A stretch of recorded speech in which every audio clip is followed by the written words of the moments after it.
Hello दोस्तों, नमस्कार। कैसे हैं आप सभी? आशा करती हूँ आप सभी अच्छे होंगे। आपका अपने इस यूट्यूब चैनल एनहांस विद वंदना में हार्दिक हार्दिक स्वागत है। हम राजस्थान बजट 2026 कवर कर रहे हैं। उसी कड़ी में हमने जो है हमारे जो विकसित राजस्थान 2047 के जो 10 संकल्प थे, उनमें से चौथा संकल्प जो है वो हम पढ़ने जा रहे हैं, मानव संसाधन का सशक्तिकरण। आपको ये वीडियो देखने के बाद कमेंट सेक्शन में जो सभी 10 संकल्प हैं वो कमेंट्स में लिख के देने हैं। और इसके अंदर हमने एजुकेशन से रिलेटेड तो पूरी चीज़ें पढ़ ली थी, खेल से रिलेटेड भी पढ़ लिया था। आज हम जो पढ़ने जा रहे हैं वो है चिकित्सा एवं स्वास्थ्य। जब हम शिक्षा, खेल, चिकित्सा एवं स्वास्थ्य ये 3 स्तंभ कवर कर लेंगे तो हमारा जो चौथा स्तंभ है मानव संसाधन का सशक्तिकरण वो कंप्लीट हो जाएगा। और उसके बाद में हम 5वां जो हमारा संकल्प है उसको पूरा करने की तरफ अग्रसर हो जाएंगे। देखिए चिकित्सा एवं स्वास्थ्य के बारे में क्या लिखा हुआ है सरकार का। देखिए 2047 तक क्या टारगेट है। देखिए वर्ष 2047 तक समृद्ध राजस्थान, स्वस्थ राजस्थान के लिए हमारा लक्ष्य है स्वास्थ्य सेवाओं का क्या हो, यूनिवर्सल कवरेज हो, 77 वर्ष से अधिक हमारी क्या हो, लाइफ एक्सपेक्टेंसी हो, यानी कम से कम कोई भी व्यक्ति कितना जिए, 77 वर्ष की उम्र तो उसको प्राप्त करनी चाहिए। मातृ मृत्यु दर जो है उसको हमें 15 प्रति लाख व शिशु मृत्यु दर को घटाकर 10 प्रति हजार लाइव बर्थ से कम करते हुए सशक्त एफिशिएंसी जो है उसका निर्माण करना है। देखिए दोबारा से इसे समझिए क्या करना है। देखिए हमारी जो लाइफ एक्सपेक्टेंसी है इसको तो हमको क्या करना है, बढ़ाना है। ये कितनी बढ़ा के कितनी करनी है हमको, ये देखिए वेट, यस, इसे हमें बढ़ा के कितना करना है, इसे हमें बढ़ा करके करना है 77 वर्ष से अधिक करना है। लाइफ एक्सपेक्टेंसी इतनी होनी चाहिए। और दूसरा जो MMR है, मैटरनिटी मोर्टेलिटी जो है रेट है, इसको हमें घटाना है और 15 करनी है कम प्रति लाख पे। और शिशु मृत्यु दर जो है इसको भी हमें घटाना है और इसको करना है 10 प्रति हजार, यानी प्रति 1000 बच्चे यदि जन्म ले तो उस पर जो 10 ही बच्चों की क्या होनी चाहिए, मृत्यु होनी चाहिए। इससे हमें क्या करना है, हमारे स्वास्थ्य जो ढांचा है इसको हमें क्या करना है, बहुत ज़्यादा इम्प्रूव करना है। इसके अलावा ये आप दिख रहा है मातृ मृत्यु दर, जैसे कोई महिला गर्भवती है ना, तो उसकी जो मृत्यु दर है, जो मरने वाली महिलाओं की संख्या है वो 15 ही होनी चाहिए। किस पे, प्रति 1 लाख पे। तो ये है MMR, यानी प्रति लाख कितने हैं और ये प्रति 1000 कितने हैं, ये इसमें दिया हुआ है। इसके बाद में हम नेक्स्ट देखते हैं क्या है। इसके बाद में सुश्रुत संहिता की लाइन है, ये काम की नहीं है। आगे चलिए, अब आपको एग्जाम में क्या करना है वो देखिए। ये कुछ भी हमारे काम का नहीं है ये पेज। अब देखिए एक नई योजना जो है सरकार लागू करने वाली है, मैं आपको समझा देती हूँ क्या है ये योजना। सड़क दुर्घटना, प्रसूति, हार्ट अटैक जैसी आपात स्थितियाँ जो होती है ना, इसके अंदर मरीजों को त्वरित उपचार मिल सके, इसके लिए राज्य सुरक्षा, जिसका फुल फॉर्म आपको याद करना है, योजना लागू किए जाने की वित्त मंत्री जी ने क्या करी है, घोषणा करी है। देखिए क्या करेगी इसमें सरकार एक स्कीम लाने वाली है। देखिए सरकार एक स्कीम लाने वाली है जिसका नाम है राज्य सुरक्षा। यदि मैं इंग्लिश में लिखूं तो इंग्लिश में है राज्य सुरक्षा। देखिए एस का मतलब, आर का मतलब तो राजस्थान, ये आपको आ गया। S for system, for urgent response, यानी तत्काल प्रतिक्रिया हो। A for accident, A for accident. S for stabilisation, यानी एक्सीडेंट्स को हमें क्या करना है, स्टेबलाइजेशन करना है, स्टेबलाइजेशन। एच फॉर हॉस्पिटल और ए फॉर एसेस। टुकड़ों टुकड़ों में यदि आप इन फुल फॉर्म्स को याद करेंगे तो आपको ज़रूर से ये याद होंगी। अदरवाइज एकदम से आप सोचेंगे कि आपको एक ही बार पढ़ने से ये जो फुल फॉर्म्स है वो एग्जैक्टली याद हो, इसके चांसेस कम है। आपको 2 बार, 3 बार, 4 बार एग्जाम से पहले इनको पढ़ के जाना होगा, तब आप ऑप्शंस के अंदर अपना जो फुल फॉर्म है वो कैच कर पाएंगे। तो देखिए पहले तो ये स्कीम है, स्कीम का नाम है राज्य सुरक्षा। सड़क दुर्घटना, जैसे मान लीजिए कोई सड़क दुर्घटना हो गई है, कोई प्रसूति, कोई महिला है जिसको डिलीवरी होने वाला है, इसके अलावा कोई हार्ट अटैक का केस आपके सामने है, ये इमरजेंशियल सिचुएशंस होती है। इनमें हमें मरीजों को क्या देना है, त्वरित उपचार देना है। मरीजों को क्या देना है, त्वरित उपचार देना है। इसके लिए सरकार ला रही है राज्य सुरक्षा योजना। अब इसके अंदर सरकार क्या क्या करने वाली है देखिए, पहले तो वो देखा जाए। सरकार क्या करेगी, निकटतम जो चिकित्सा संस्थान है और जो उपलब्ध मेडिकल सुविधाएं हैं इनकी सटीक जानकारी जो है वो देने का प्रयास सरकार करेगी। इसके लिए सरकार क्या करने वाली है, 24/7 क्रिटिकल केयर कमांड सेंटर की स्थापना करेगी सरकार। ऐसे कमांड सेंटर बनेंगे जो क्रिटिकल केयर है, यानी विषम परिस्थितियों के अंदर इलाज करने के लिए तैयार हो, हमें एडवाइस कर सके और हमें सटीक जानकारी दे सके कि हमें किस प्रकार की मेडिकल सुविधाओं का प्रयोग करना है। ये 24/7 ओपन रहेंगे और विषम परिस्थितियों के अंदर मदद के लिए तैयार रहेंगे। इसके अलावा यदि मैं देखूँ तो देखिए इसके अलावा क्या होगा, गंभीर दुर्घटना जो प्रकरण है, गंभीर दुर्घटना जो प्रकरण है, इसके लिए राष्ट्रीय स्तर के विशेषज्ञों से स्थानीय डॉक्टरों को लाइव कंसल्टेशन की जो सुविधा है वो भी उपलब्ध करवाई जाएगी। स्थानीय स्तर पे यानी लोकल लेवल पे जो हार्ट अटैक आजकल बड़ा इशू बन रहा है, इसकी समय पे पहचान कर रोगियों का जीवन बचाया जा सके, इसके लिए जो कम्युनिटी हेल्थ सेंटर होते हैं, जो CHC होते हैं, यहाँ पर ही क्या किया जाएगा, ECG, टेली ECG व थ्रोम्बोलिसिस की सुविधाएं उपलब्ध करवाई जाएगी। तो आपको क्या देखना है, लोकल लेवल पे क्या करवाई जाए, ECG हो, टेली ECG हो। तो इसके लिए क्या है, जो CHC लेवल है, यहाँ पे इस तरह की जो मेडिकल सुविधाएं हैं इनका विस्तार किया जाएगा। लाइव कंसल्टेशन होगा, क्रिटिकल केयर कमांड सेंटर बनेंगे जो 24/7 क्या करेंगे, काम करेंगे। किस योजना के तहत, राज्य सुरक्षा योजना के तहत। इसके अलावा इस योजना में सरकार ने और क्या बताया, हर संभाग पे यानी संभाग के स्तर पे समस्त चिकित्सकों व पैरामेडिकल स्टाफ को चरणबद्ध तरीके से ट्रेनिंग दी जाएगी। किसकी, cardiac life support certification course. हृदय रोग से ज़रूरी जो सपोर्ट सर्टिफिकेशन है इसका क्या दिया जाएगा, कोर्स दिया जाएगा। कहाँ पे, जो संभाग स्तर पे जो चिकित्सक काम कर रहे हैं, संभाग स्तर पर सभी को ट्रेनिंग देनी है, समस्त चिकित्सकों की। संभाग स्तर पे समस्त चिकित्सकों को क्या देनी है, ट्रेनिंग देनी है। इसके अलावा क्योंकि सड़क दुर्घटनाएं बहुत ज़्यादा हैं तो मृत्यु दर को हम कम करें, इसके लिए ड्राइविंग लाइसेंस धारकों के लिए CPR का प्रशिक्षण जो है वो भी अनिवार्य किया गया है। CPR जो हार्ट अटैक्स वगैरह कार्डियक अरेस्ट के टाइम पे दी जाती है, व्यक्ति को इसे लेटा दिया जाता है और उसका जो हार्ट है उस और जो दोनों पसलियां हैं उसके बीच में बहुत ज़ोर ज़ोर से जो पंपिंग की जाती है, इस तरह से पंपिंग की जाती है ताकि जो है उसकी जो हृदय गति हो फिर से चालू हो जाए और व्यक्ति वापस चेतन अवस्था के अंदर आ जाए।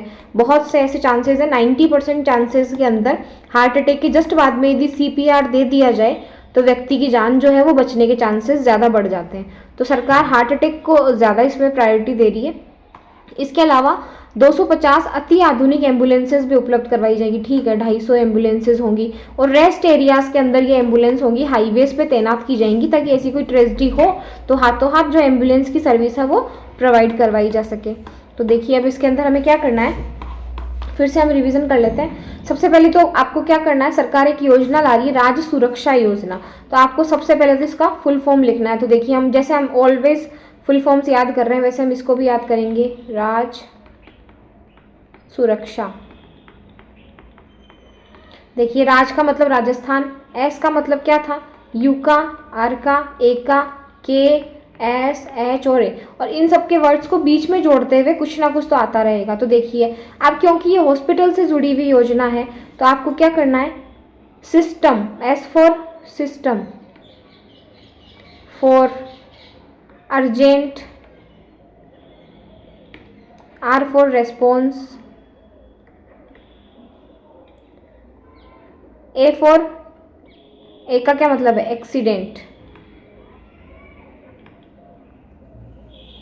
एस का मतलब स्टेबलाइजेशन, एच का मतलब हॉस्पिटल और ए का मतलब एसएस। देखिए वापस से हम इसे देखते हैं क्या है, system for urgent response, accident stabilisation and hospital access. देखिए क्या है, yes, system for urgent response, accident stabilisation and hospital access. क्या आपके भी माइंड के अंदर एक वर्ड आ रहा है क्या, मेरे अभी जब मैं ये लिख रही हूँ तो मुझे क्लिक हुआ कि इस के का जो मतलब है ना वो कहीं भी क्लियर नहीं है। देखिए S for system, U for urgent, R for response, A for accident, but ये के का क्या है, इसका कोई मीनिंग नहीं है। ये फुल फॉर्म बनाते टाइम पे ऐसा महसूस हुआ कि क्यों ना इसको सुरक्षा ही कर दिया जाए, इसलिए इस के को यहाँ जोड़ा गया है। S for stabilisation, H for hospital and A for access. तो इस तरह से आपको ये स्कीम जो है ये याद हो गई होगी। इसके बाद हम देखते हैं नेक्स्ट जो है वो हम पढ़ते हैं। इसके अलावा ये देखिए basic life support training centres की स्थापना की जाएगी अजमेर, बीकानेर, उदयपुर, कोटा और जोधपुर में। थोड़ा सा देख लीजिएगा। अब एक नई स्कीम्स और आ रही है जिसका नाम है राज ममता। देखिए बहुत फुल फॉर्म्स के अंदर तो इस बार का बजट आपके लिए कितने प्रश्न है उसका निर्माण करेगा, आप अंदाज़ा भी नहीं लगा सकते। ममता दिखानी किसके लिए दिखानी है? जो मेंटली पीड़ित है उनको थोड़ी सी ममता की ज़रूरत है। जो मानसिक रूप से पीड़ित हैं, यानी ऐसी चोट जो भौतिक रूप से नहीं दिख रही है, कहीं कोई घाव नहीं है, कहीं कोई खून नहीं बह रहा, लेकिन जो मेंटली जो ब्रेन है वो बहुत ज़्यादा डिप्रेशन में, एंजाइटी में है, स्ट्रेस में है, अकेलेपन का शिकार हो रहे हैं। तो ऐसी समस्याओं से निजात पाने के लिए सरकार एक नया प्रोग्राम लॉन्च कर रही है जिसका नाम है राज ममता। तो देखिए इसके अंदर क्या है, ये हम पढ़ते हैं। सभी के लिए मानसिक स्वास्थ्य, दीर्घकालिक लक्ष्य की प्राप्ति के साथ साथ बदलती जीवन शैली एवं प्रतिस्पर्धा के वर्तमान परिवेश में अवसाद, चिंता, आत्महत्या आदि की रोकथाम हेतु राज ममता प्रोग्राम चलेगा। जहां राज का मतलब राजस्थान से है, M for mental awareness, mentoring and treatment for all. तो देखिए आप इस फुल फॉर्म को यहाँ पे लिखेंगे, क्या लिखेंगे हम? Mamta. M for mental awareness, mental awareness, mentoring यानी उनको मेंटरशिप दीजिए, mentoring and treatment for all. तो देखिए ममता कहाँ से निकाला है इन्होंने? एक तो MAMTA, यहाँ से वर्ड जुड़ा है ममता। क्या नाम है? राज ममता। मानसिक स्वास्थ्य से जो पीड़ित व्यक्ति है, जो अवसाद में है, चिंता में है और सुसाइड्स वगैरह कर रहे हैं, उसको रोकने के लिए राज ममता जो पहल है वो सरकार शुरू करने वाली है, जिसका पूरा नाम हमने देखा, Rajasthan mental awareness, mentoring and treatment for all programme. अब इसके लिए सरकार क्या करेगी देखना। इस प्रोग्राम में सरकार क्या करना चाहती है, ये देखिए। पेन का कलर थोड़ा चेंज कर लेते हैं, ग्रीन ग्रीन ही हो रहा है पूरा, ठीक है। देखिए क्या करेगी सरकार, काउंसलिंग करने के लिए, टेली मेडिसिन यानी दूर से ही दवाई वगैरह बताने के लिए सरकार क्या करने वाली है? सरकार जयपुर के अंदर बनाने वाली है centre of excellence in mental health. तो कहाँ बनेगा centre of excellence in mental health? Centre of excellence in mental health. यहाँ पे क्या दिया जाएगा? इस सेंटर ऑफ एक्सीलेंस बन रहा है जयपुर के अंदर। जयपुर में कहाँ? जो SMS हॉस्पिटल है, सवाई मानसिंह हॉस्पिटल, जो कॉलेज है, सवाई मानसिंह मेडिकल कॉलेज जो है, यहाँ पे जयपुर के अंदर सेंटर ऑफ एक्सीलेंस बनेगा। किसके लिए? मेंटल हेल्थ के लिए। आपको कमेंट सेक्शन में बताना है कि किसी और चीज़ के लिए भी जयपुर में सेंटर ऑफ एक्सीलेंस बन रहा था, आपको ज़रूर से लिखना है। यदि किसी ने भी बजट पार्ट 2 की क्लास ली है तो उसको कंफर्म पता है कि जयपुर के अंदर अब तक 2 सेंटर ऑफ एक्सीलेंस हम पढ़ चुके हैं, एक तो मेंटल हेल्थ के लिए और एक कौन सा था आपको कमेंट सेक्शन में ज़रूर से बताना है। ओके, तो ये है मेंटल हेल्थ के लिए हम सेंटर ऑफ एक्सीलेंस बना देंगे। दूसरा, हर जिला मुख्यालय पे हम एक मेंटल हेल्थ केयर सेल बनाएंगे, एक ऐसा प्रकोष्ठ स्थापित करेंगे जो क्या करेगा? मानसिक रोगों की शीघ्र पहचान कर एडवाइस करेगा, उपचार करेगा, पुनर्वास करेगा और उन्हें रेफरल्स जो सेवाएं हैं वो उपलब्ध कराने का काम करेगा। हर जिले के लेवल पे एक प्रकोष्ठ बनाना है। किसके लिए? मेंटल हेल्थ के लिए प्रकोष्ठ बनाना है। तो ये भी आपको याद होना चाहिए। कौन सी स्कीम के तहत? राज ममता स्कीम के तहत। इसके अलावा जिला चिकित्सालयों में जो साइकेट्रिक डॉक्टर्स हैं ये लगेंगे, विद्यालयों महाविद्यालयों में कैंप्स चलेंगे, उच्च माध्यमिक विद्यालय जो हैं जितने भी, वहाँ पे एक काउंसलर होगा जो प्रति माह न्यूनतम एक stress come mental health counselling and awareness session, यानी स्ट्रेस और मेंटल हेल्थ से रिलेटेड काउंसलिंग देगा, अवेयरनेस फैलाएगा। हर सीनियर सेकेंडरी स्कूल के अंदर एक काउंसलर होगा जो हर महीने में कम से कम एक बार ऐसा सेशन लेगा। ये भी एक अच्छी पहल है सरकार की। इसके अलावा पंचायत स्तर पे आरोग्य शिविरों का आयोजन होगा। ग्राम पंचायत स्तर पे क्या लगेंगे? आरोग्य कैंप्स लगेंगे। आपको कमेंट सेक्शन में बताना है कि अभी सरकार ने हाल ही में कौन से कैंप्स लगाए थे जो कि गिरदावर सर्किल में लगे थे, RI सर्किल के ऊपर लगे थे, बताना। आमजन में रोगों की समय पे पहचान हो, स्वास्थ्य रोकथाम हेतु जागरूकता बढ़ाने, मातृ शिशु स्वास्थ्य, मानसिक स्वास्थ्य, नॉन कम्युनिकेबल डिजीज आदि की जांच हो, परामर्श वो निःशुल्क उपलब्ध कराए जाने के लिए सरकार मुख्यमंत्री आयुष्मान आरोग्य योजना का लाभ दिलाने के ही उद्देश्य से पंचायत स्तर पर आरोग्य शिविर लगाएगी। देखिए, ये मान लीजिए एक पंचायत है, ये ग्राम पंचायत है, यहाँ पे ये शिविर लग रहा है। इस शिविर के अंदर क्या होगा, जितने भी जो मातृ शिशु स्वास्थ्य से ज़रूरी योजनाएं हैं उनका लाभ दिया जाएगा, बीमारियों की जांच की जाएगी, निःशुल्क उपलब्ध करवाई जाएगी परामर्श सेवाएं। और इसके अलावा जो माँ योजना है, मुख्यमंत्री आयुष्मान आरोग्य योजना, इसका क्या दिलवाया जाएगा, लाभ दिलवाया जाएगा। किनको, जो वंचित रह गए हैं, जिन्होंने अभी तक इसका फ़ायदा नहीं उठाया है, अपना रजिस्ट्रेशन नहीं करवाया है, उस माँ योजना यानी मुख्यमंत्री आयुष्मान आरोग्य योजना के जो वंचित पात्र परिवार हैं, इनको इन कैंपों के अंदर लाभ दिलवाया जाएगा। इसके बाद में हम नेक्स्ट देखते हैं क्या है। ये देखिए, अब मान लीजिए, अब वैसे तो आजकल डिजिटलाइजेशन का युग है, पेपर वगैरह सब अपने बनवा के रखते हैं, डॉक्यूमेंट सभी के पास होते हैं, लेकिन एक तबका होता है जो असहाय है, विमंदित है, लावारिस है, रोगी है, इनके पास में टोटल दस्तावेज नहीं होते हैं कि वो जो सरकार की जो स्कीम्स है उनका लाभ ले सके, उनको समुचित चिकित्सा का लाभ नहीं मिलता।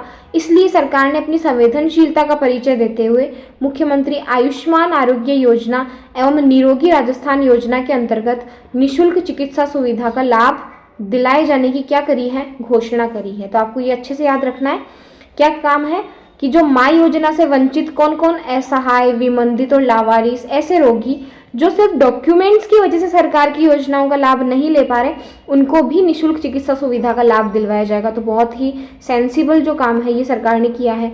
इसके अलावा जयपुर में एक बड़ा हॉस्पिटल है, जेके लॉन हॉस्पिटल, जो बच्चों के रिलेटेड हॉस्पिटल है। यहाँ पे 500 बेड का एक आईपीडी टावर लगाया जाएगा, अच्छी बात है, ठीक है। इसके अलावा एक पीडियाट्रिक न्यूरोलॉजी डिपार्टमेंट इस्टेब्लिश किया जाएगा, बस ऐसे ही पढ़ना है, ज़रूरी नहीं है। इसके अलावा सरकार एक एप्लीकेशन लॉन्च करने वाली है, उस एप्लीकेशन का नाम देखिए, इसका नाम है राज स्वास्थ्य ऐप, जो स्वास्थ्य से रिलेटेड होगा, आपको नाम से दिख रहा है। चिकित्सालयों में क्या होगा, जो वार्ड्स होते हैं इनकी साफ सफाई, देखभाल आदि सुविधाओं की नियमित मॉनिटरिंग करेगा। आकस्मिक दुर्घटना यदि हो जाती है तो त्वरित रिस्पॉन्स तथा मरीजों व उनके परिजनों से प्राप्त फीडबैक के आधार पर व्यवस्था में किस प्रकार सुधार किया जाए, इसके लिए सरकार एक ऐप लेके आई है जिसका नाम है राज स्वास्थ्य ऐप। राज स्वास्थ्य है, आपको पता है अखबार में आया था अभी थोड़े दिन पहले कि जो जयपुर का एसएमएस हॉस्पिटल है वहाँ पे आग लग गई, एक वार्ड के अंदर पानी भर गया खूब सारा। तो ऐसी जो प्रॉब्लम्स है इनकी मॉनिटरिंग कौन से ऐप पे की जाएगी, राज स्वास्थ्य ऐप। तो आपको इस एप्लीकेशन का नाम भी ध्यान रखना है, सघन मॉनिटरिंग के लिए है। इसके अलावा ये जो चिकित्सालय है यहाँ पे कंट्रोल एंड कमांड सेंटर बनेंगे, छोड़िए आपके एग्जाम के लिए ज़रूरी नहीं है, ये भी नहीं देखना है, ये भी नहीं देखना है, विश्राम गृह भी ज़रूरी नहीं है। ये देखिए, एक बहुत ही ज़रूरी जो न्यूज़ है वो आने वाली है जिसका नाम है अटल आरोग्य फूड कोर्ट। फूड से मतलब आपको समझ में आ रहा है कि भोजन से रिलेटेड, कोर्ट यानी कोई जगह है। आरोग्य मतलब आपको ये भी दिख रहा है कि कुछ हेल्थ से रिलेटेड होगा, अटल जी के नाम पे है। आरोग्य यानी हेल्थ का है और फूड का है, तो आप अब दिमाग लगाइए। हेल्थ का है तो इसका मतलब चिकित्सा महाविद्यालय यानी जितने भी मेडिकल कॉलेजेस हैं उनसे संबद्ध अस्पतालों में मरीजों, उनके परिजनों, स्टाफ एवं विद्यार्थियों को उचित दर पर पौष्टिक भोजन देने के लिए अटल आरोग्य फूड कोर्ट स्थापित किए जाएंगे। और कितने करोड़ का खर्चा लगेगा इस पर सरकार का, 100 करोड़ रुपए का। देखिए, पहले तो क्या होता था, सरकार ऐसे बजट के क्वेश्चन इस तरह से लाइन बनाती थी और 4 ऑप्शंस जो होते थे उसमें से एक पर टिक लगा देते थे हम। आजकल ट्रेंड चेंज है, आजकल क्या है, 4 कथन है, निम्न में से कौन सा सही है। तो सरकार क्या करेगी, अटल आरोग्य फूड कोर्ट की घोषणा बजट 2000 मान लीजिए 26-27 में की गई है, तो ये सही है। इसके बाद पूछेंगे कि इसके लिए जो चिकित्सा महाविद्यालय से जुड़े हुए कॉलेज हैं उनको चुना गया है, तो ये बात भी ठीक है। इसका संबंध उचित दर पे पौष्टिक भोजन की सुविधा उपलब्ध कराना है। अब सरकार को चौथा स्टेटमेंट भी बनाना है, तो स्टेटमेंट में सरकार फिर यहाँ फंसाती है। सरकार स्टेटमेंट बनाती है कि इसके लिए 200 करोड़ रुपए खर्च किए जाएंगे, और हम क्या सोचते हैं कि जब 3 स्टेटमेंट सही है तो बकायदा पैसे भी सही लिखे होंगे अगले ने। यहाँ तो कम से कम एग्जामिनर हमें नहीं फंसाना चाहता होगा। हमारी यही भूल, हमारी जो है सबसे बड़ी गलती होती है, और हम फंस जाते हैं और हमारा जो क्वेश्चन है वो गलत हो जाता है। तो कुछ चीज़ें ऐसी हैं जिनका बजट भी आपको याद रखना है। तो आप याद रखेंगे अटल आरोग्य फूड कोर्ट के लिए कितना बजट है, 100 करोड़ का बजट सरकार ने बनाया है। उचित दर पे पौष्टिक भोजन देना है, मेडिकल कॉलेज से रिलेटेड जो हॉस्पिटल है वहाँ पे देना है। तो ये आपको समझ में आ गया होगा। इसके बाद हम नेक्स्ट चलते हैं। ये देखिए, एक नई स्कीम जो है वो सरकार ने लॉन्च करी है। स्कीम का नाम है मोक्ष वाहिनी योजना। मोक्ष वाहिनी योजना। मोक्ष से आपको समझ में आ रहा है कुछ ना कुछ मृत्यु से रिलेटेड है, तो यही है। मान लीजिए कोई दुर्घटना हो गई, उसमें जान गंवाने वाला मृतक है, उस मृतक की जो डेड बॉडी है वो हॉस्पिटल में है, यहाँ पे हॉस्पिटल है और यहाँ पे उसका घर है। मान लीजिए हॉस्पिटल की ये मोर्चरी है, इस मोर्चरी के अंदर उस आदमी की जो डेड बॉडी है वो रखी हुई है। अब वो डेड बॉडी घर से यदि हॉस्पिटल से घर लेके जानी है तो एम्बुलेंस वगैरह के थ्रू जाएगी। तो सरकार का प्रयास है कि इस डेड बॉडी को सम्मानपूर्वक घर पे पहुंचाना सरकार की जिम्मेदारी होगी, और वो भी निःशुल्क, इसके लिए कोई पैसा नहीं लिया जाएगा। इसी स्कीम का नाम है मोक्ष वाहिनी योजना। तो दुर्घटना में जान गंवाने वाले मृतक के पार्थिव शरीर को चिकित्सालय की मोर्चरी से सम्मानपूर्वक घर तक पहुंचाने हेतु निःशुल्क सुविधा उपलब्ध करवाई जाएगी, जिसका नाम है मोक्ष वाहिनी योजना। तो ये आपको याद रखना है। तो बताइए राज्य सुरक्षा क्या है? राज्य सुरक्षा की फुल फॉर्म बताइए। सुरक्षा, सुरक्षा कहाँ देनी है? इमरजेंसी सिचुएशंस में देनी है। S for system, for U for urgent, R for response, A for accident, K का कोई मतलब नहीं है, एस का मतलब स्टेबलाइजेशन। इसके अलावा एंड, उनको क्या मिले? हॉस्पिटल मिले, तो हॉस्पिटल एसेस। ये क्या है? राज्य सुरक्षा पहल। इसके अलावा क्या है? राज ममता बताइए।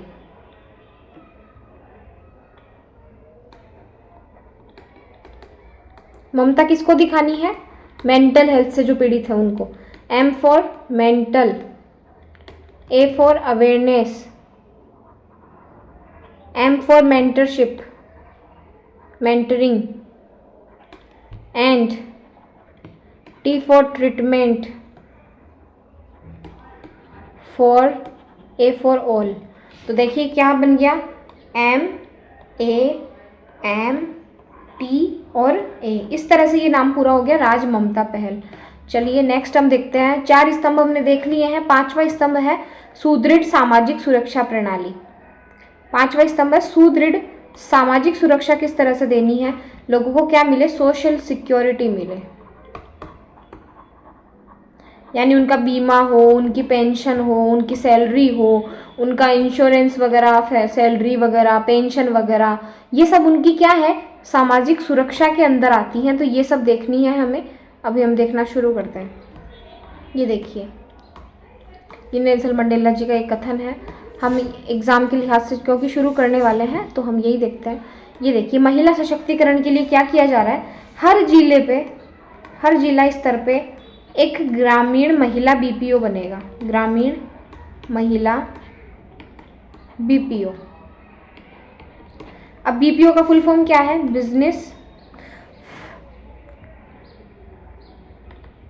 Business, P for process outsourcing.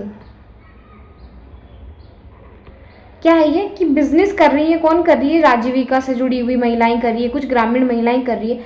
तो वो अपनी जो प्रोसेस है वो किसी थर्ड पार्टी को आउटसोर्स कर देती है।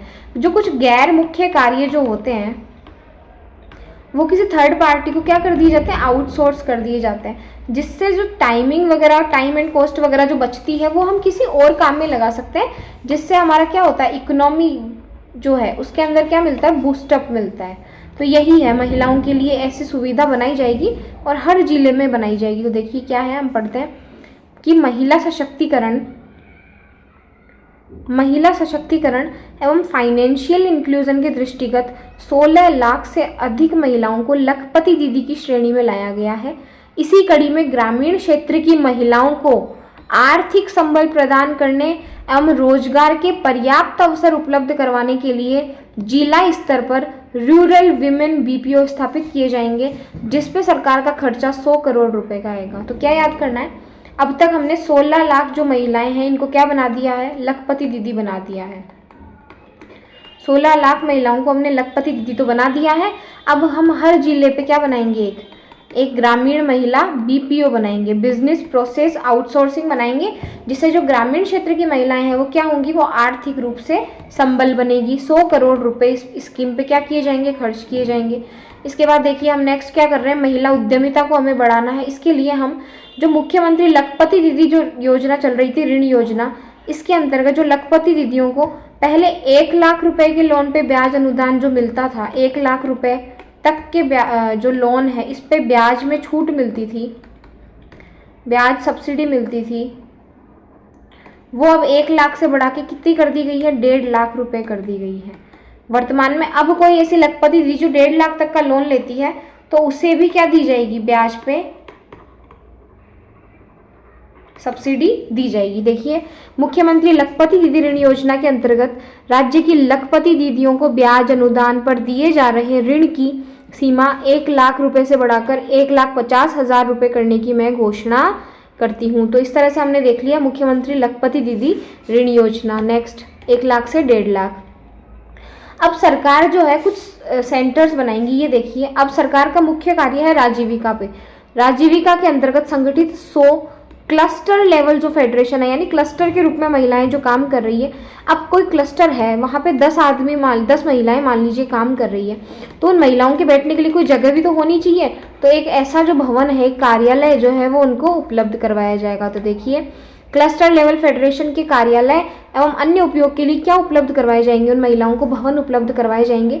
साथ ही इन कार्यालयों में डिजिटल एवं फाइनेंशियल लिटरेसी हो, क्योंकि अब महिलाओं ने जब ये सोच लिया है कि उन्हें काम करना है तो उनको पहली चीज़ तो भवन चाहिए, भवन के साथ में उन्हें डिजिटल इंफ्रास्ट्रक्चर भी चाहिए, कंप्यूटर चाहिए, लैपटॉप चाहिए, प्रिंटर्स वगैरह चाहिए मान लीजिए।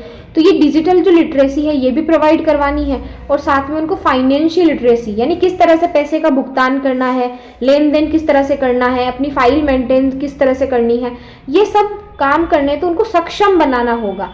उन महिलाओं को डिजिटली और फाइनेंशियली सक्षम बनाने के लिए कौन से सेंटर्स बनाए जाएंगे, सक्षम सेंटर्स। और कहाँ बनेंगे, जहाँ जहाँ पे ये ऑफिस बनाए जा रहे हैं, किसके लिए, 100 क्लस्टर लेवल फेडरेशन के लिए।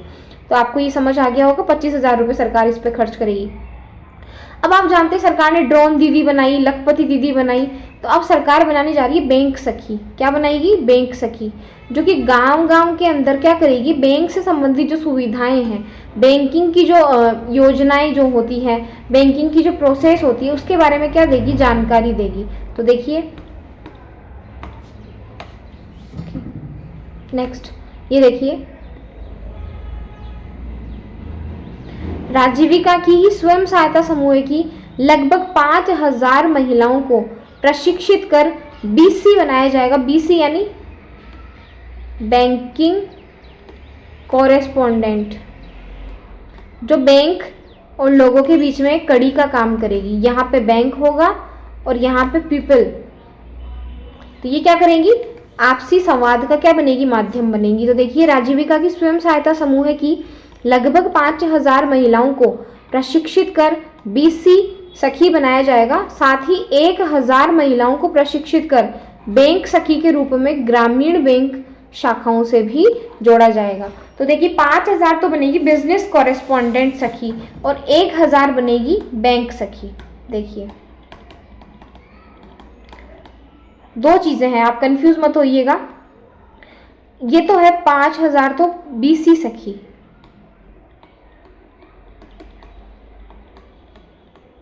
बीसी सखी, और 1,000 जो महिलाएं हैं ये बनेगी बैंक सखी। आई होप आपको ये अच्छे से याद हो गया होगा, महिलाओं को ट्रेंड करवाया जाएगा। नेक्स्ट ये देखिए अब हम बात करते हैं स्वयं सहायता समूहों की। तो देखिए स्वयं सहायता समूहों की द्वारा बनाए गए जो उत्पाद हैं उनकी बेहतर ब्रांडिंग हो, उनकी डिज़ाइनिंग हो, पैकेजिंग हो, जिससे उनकी क्या बढ़े, सेल्स बढ़े, बिक्री बढ़े। इसके उद्देश्य से राष्ट्रीय एवं अंतर्राष्ट्रीय स्तर के संस्थानों से समन्वय कर आगामी वर्ष डेयरी, टेक्सटाइल, फुटवियर, मिलेट्स, मसाले आदि से संबंधित क्षेत्रों के 50 नवीन उद्यम स्थापित किए जाएंगे। देखिए स्वयं सहायता समूह जितने भी हैं तो इनकी क्या है, इनके जो उत्पाद है वो अच्छे ब्रांड्स वगैरह को प्रमोट करे, डिजाइनिंग हो, पैकेजिंग हो और उनकी सेल्स में वृद्धि हो। इस उद्देश्य से राष्ट्रीय एवं अंतर्राष्ट्रीय स्तर के संस्थानों से क्या हो, हमारा कोऑर्डिनेशन हो। इस वजह से सरकार 50 नवीन उद्यम स्थापित करेगी और सरकार के 20 करोड़ रुपए जो है वो खर्च होंगे। माफ़ कीजिएगा, पास में शादी है तो म्यूज़िक वगैरह आ रहा है, और आगे जो पार्ट है वो हम नेक्स्ट पार्ट के अंदर कंटिन्यू करेंगे जब थोड़ी शांति होगी यहाँ पे। ओके, तो तब तक अपनी तैयारी करते रहिए, हंसते रहिए, मुस्कुराते रहिए, ईश्वर को याद करते रहिए, रोजाना टाइम मैनेज कीजिए, कंसिस्टेंट बने रहिए, और इस तरह से ही तैयारी करने से आप जल्दी ही अपनी सफलता को प्राप्त करेंगे। वीडियो अच्छा लगा हो तो लाइक कीजिए, शेयर कीजिए, चैनल को सब्सक्राइब भी कीजिए। जो कमेंट्स मैंने करने के लिए कहा है वो भी कीजिए। क्या कहा था मैंने, एक तो आपको 10 संकल्प जो है वो कमेंट सेक्शन में जो है वो लिखने हैं। ओके, तो thank you so much. Budget की नेक्स्ट सीरीज हम नेक्स्ट वीडियो में कंप्लीट कर लेंगे।